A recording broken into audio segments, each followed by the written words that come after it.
Welcome back sa aming YouTube channel, Tres Maria's Farm. So for today's video guys, samahan nyo sa Tres.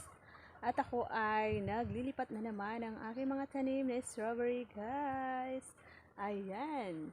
Medyo kasi yung aking strawberry napabayaan ko na kasi guys yung aking strawberry, kaya i-replant ko siya ulit. Ililipat ko sa panibagong pot at saka ayusin ko yung aking mga tanim na strawberry guys. So diyan lamang kayo at samahan nyo ako habang ako ay nag-aayos ng aking mga tanim na strawberries. So ito guys yung aking mga nakaready ng mga garden soil. At saka yung iba na namatay yung mga strawberries, tatanggalin ko ulit at isasama ko ulit dito sa ibang lupa.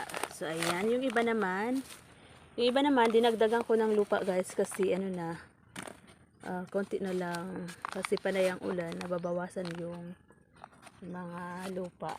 So ayan yung iba. Ayan. So ayan, ito guys na mga strawberry na to, matatanda na to, kaya malapit na itong bulaklak. Meron pa ako mga strawberries na tanim doon sa may bahay.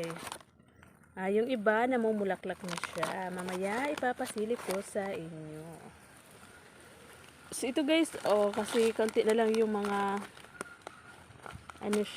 yung mga lupa niya. Dadagdagan ko ng lupa.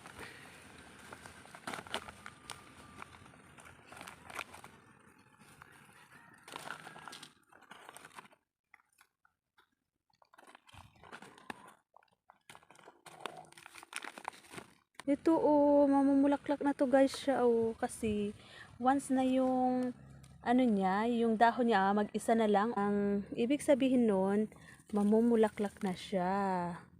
Ayan, siguro ito bulaklak na siguro to, yan ayan.